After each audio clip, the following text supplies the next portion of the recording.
Welcome sa part 2 ng ating weekend charting and pag-usapan natin yung inyong mga stock request. Yun. So we have Converge, RCR, ARIT, SMPH, and JGS. Yan. So isa-isahin na natin yan. Converge. Oops, may red.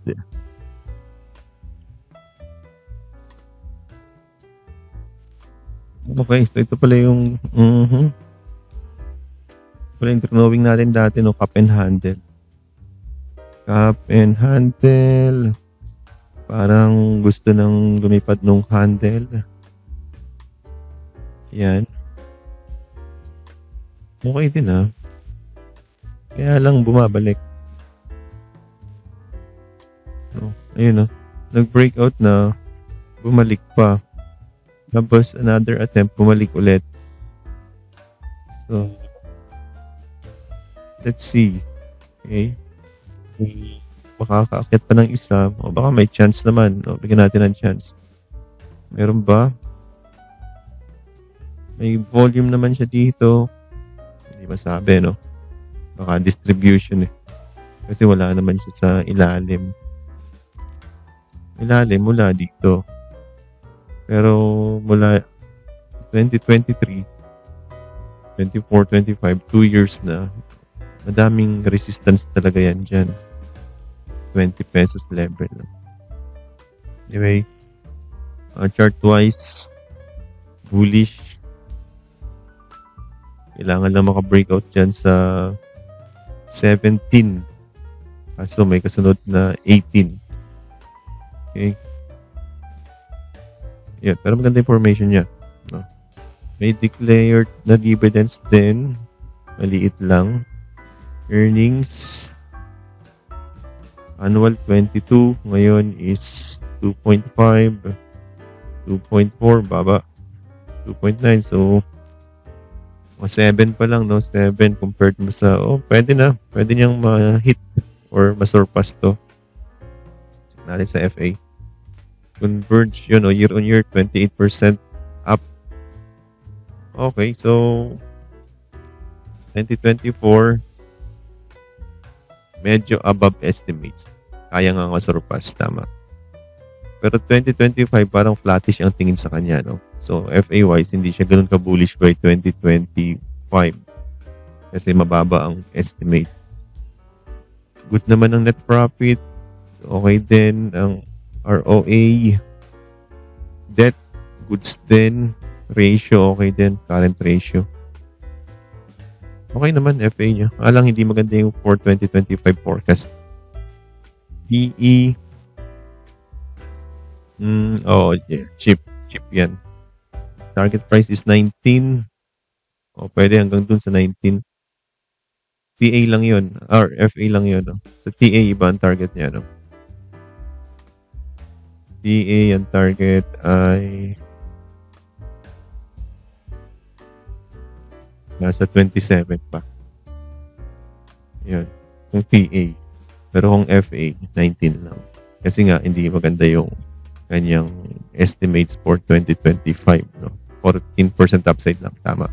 At 2% yield lang. So, hindi masyadong enticing. Pero pag nag-rally yan using TA, baka may insider info yan. Kaya ganyan. Okay, number 1, Converge. 2, RCR. Ito yung sinasabi natin kanina na surprise na pumasok sa FTSE. Though hindi naman madaming nagpa-follow sa FTSE. Pero enough na yun, syempre, to have inflows at good news na for the stock. No? Yeah, so we may see this one to move higher. Siguro mga dyan. Yung mga 6.8 kayang i-challenge yan this week. Kasi nga may catalyst, no? Plus may dividends pa siya. Tapos na, nag-ex-date na. So wala nang overhang kaya ito. After magbigay ng dividends, medyo akit na. Ito rin, pakabigay ng dividends, bumagsak tas nag-recover na. So laging ganun, pakabigay ng dips, bumagsak tas recover. Ito nagbigay ng dips, pwedeng hindi na bumagsak dahil nakabagsak na rin naman at may inflows na from FTSE, so pwedeng umakit siya. Ito. So, target price is wala ka rin 630, 5%. Pwede mag-TP doon. Gusto nyo hawakan nyo lang. Pwede rin yun. Okay. Pwede ba bang add? Parang hindi. Pwede kasi X-date. Pero yan lang ang upside mo, 5% lang. May dividend yield ka na 6% per annum. Always naman at ang target price niya is 637. Sa atin, sa TA, 630. O, parehas lang din. No? So, most likely positive ang RCR this week. Next is ARIT. ARIT blue chips na to. Yun, 5% na lang upside ni ARIT. Anyway, yung last play natin dyan is, ang dami nating play dyan, no? Lahat ng dip, no? 1, bili. Plus, benta. Ito, walang benta. Bus na, benta na dito. At sabi natin yung last sell natin dito, or kung meron pa dyan, yung mga nagtatanong kung bibili pa ulit, pupulot pa, sabi natin is, hindi na, no? Huwag nang bumili ng ARIT. Dahil ang primary reason niya is pasok na sa index, wala nang catalyst, plus mababa na yung yield, 6% na lang compared sa other REITs. No? Actually, siya yung lowest yield sa mga REITs kasi nga mataas na yung kanyang presyo dahil sa inflows rebalancing. So, what we want to see from REIT is mga dyan, bumagsak sa level na yan, 35, at dyan tayo pupulot. No? So, patient, huwag niyong pilitin. Kung may hawa kayo, it's up to you. Gusto niyong i-hold. Pero, I think, personally, dapat ang yield niya is maging enticing, maging natin, 6%. Sukatan natin ng 6%. That kasi ang yield niya is okay din naman na 6, pero mga 6.5 naman.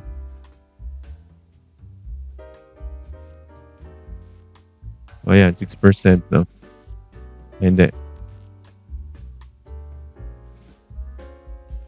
So, yan ang 6%. Pero kung babagsak yan dito, magiging 6.7, di ba? So, mas maganda yan pag bumagsak sa 35. Diyan natin pulutin. Kung babagsak naman dito, 6.3, 37, di pa maganda yan. No? 35 talaga. So that's my forecast for ARIT.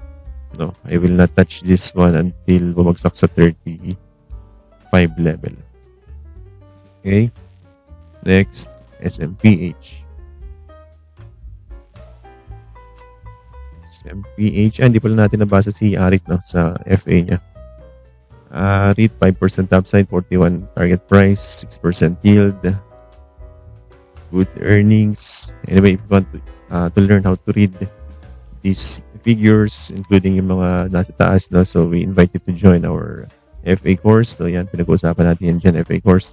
Nandyan yan, financial statement, ratio analysis, valuation, and so on. Ito naman yung mga specific plays like investing in REITs, no? May strategy dyan. Bottom picking, specific play, and then rebalancing like yun, RCR, MSCI, JGS, and URC, no?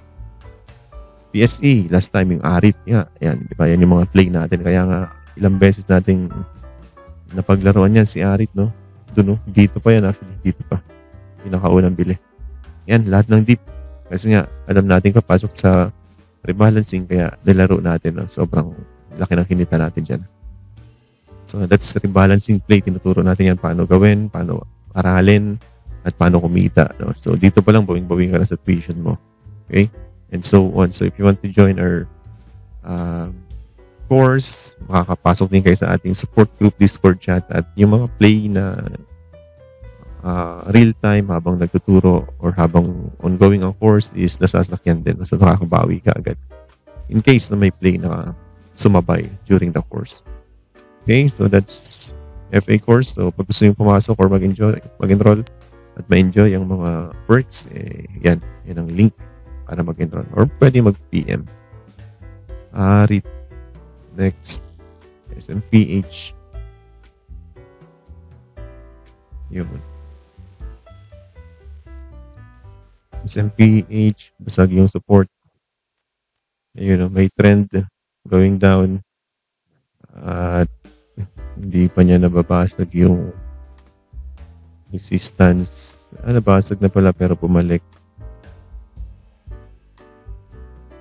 Mukhang bull trap to. Bull trap. Pinasag pa. Pero ito mukhang hindi. Mukhang bear trap naman to. Kaya alam bearish pa rin. Kasi nasa ilalim pa rin si MACD. Bearish. May bullish divergence tayo nakikita. Mukhang malapit na to. Yan lang natin na. Tama ang tingin. Masyado yata mataas yun. Bullish divergence nga. Doon. So, ito hindi. Okay. Bullish divergence. Grabe. Kung long term ka, bumili ka na. No? Kung willing to hold ka ng mga 2-3 years, SMPH, pwede. Kaya lang, walang dividends. Baba. No? Ayun, hindi nga nagde-declare eh. Nag-declare siya, 1%. 0.34. 0.34. Ito. 0.23. Tumaas pa pala yun. Lang hindi maganda dito. Ni long term mo, medyo talo kapag hindi nagbayad. Ulit natin sukatin sa last, no? 0.34. Sakali.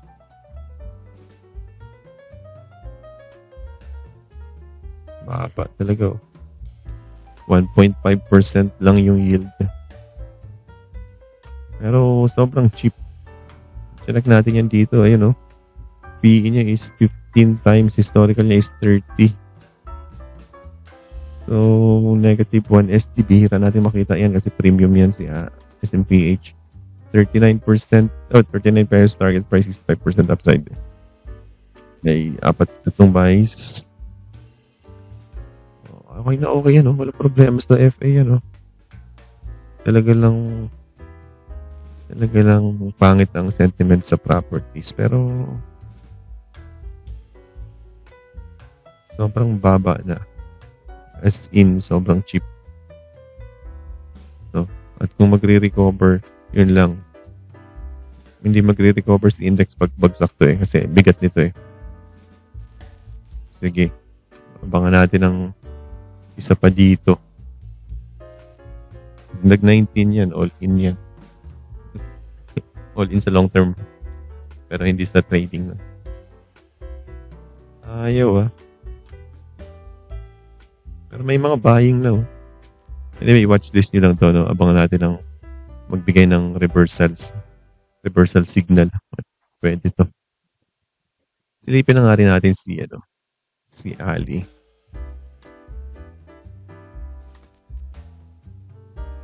Ito rin, sobrang cheap din ito. Ayan, nandun na, pero para sila ni SMPH, Pag ito, nag-19 din. Hindi na yan matatanggihan. Kahit sabihin nating bagsak ang supply or oversupply, value-wise, check natin valuation-wise, mas maganda pa nga si Ali, above estimates. Yun nga lang, ang target nila ngayon is lower. Lalo sa SMPH, 3% lang. So, we expect na weak siya this year. Pero baka next year, mag-recover na yan. Pag nag-start na uli ng cutting cycle. Ito naman, kaunti lang binaba. Pero ang laki ng upside. 73. Nga lang, ang bababa kasi ng yield nito mga ito. 1% lang per year. Hindi arit ka na lang, or yung SM rate kung meron na. Yun lang naman. Lugi pag-aantay, lugi maipit. Pero sa upside, malaki, Kung may pera kang long term, mga, yun nga, 2-3 years. At di mo kailangan, di ka rin magaling mag-trade, mag-invest. Pwede yan, iwanan mo dyan, Yun lang. Sobrang cheap ng dalawang to. Okay, so next is JGS Quick Play. Yan. JGS is for quick, not for long term. Announcement na remove sa MSCI. Then nag-rally. Pero, may foreign inflows. Pero watch out hanggang Friday, Kung alam nyo ang play, then good. Kung hindi nyo alam ang play, bad. SMPH Ali, basag yun, di ba? Or malapit na dun. Pero ito, butas pa. At naghukay pa ng 56% drop mula dun. Pero iba naman yung kwento yun. Sobrang negative naman ang earnings. Pero lang ng upside. All buys na din. Accumulate. Target is 36.95% upside. Quick play to after ng mga event. Ako, hindi mo na ako mag-comment dito, pero next week na. Ako, ang tingin ko, hindi masabi. Pero kung bago mag-rebalancing, kung may hawak, benta nyo na. Safe na yun. Balikan nyo after rebalancing. Kasi kung i-gap down, patay na, Kung i-gap up, okay lang. O di half. Sell nyo na yung half. Tira nyo yung half. Or lang yun, precaution. Pero kung akong personal may hawak, benta ko na yan. Atayin ko na lang sa rebalancing. Kasi gain is gain. Baka maulit na naman yung gain na naging bato pa. Ayaw natin nun. Kasi hindi naman for long term to, JGS. Baba ng earnings, paano mo ilo-long term yan? Baba ng forecast. Okay?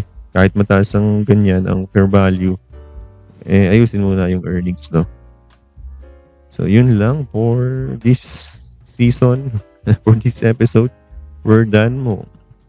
Part 1, Part 2. If you want to join our Discord, tambayan ng mga YouTube subscriber, just click the join your subscribe button. Yun lang, kita-kits sa Discord.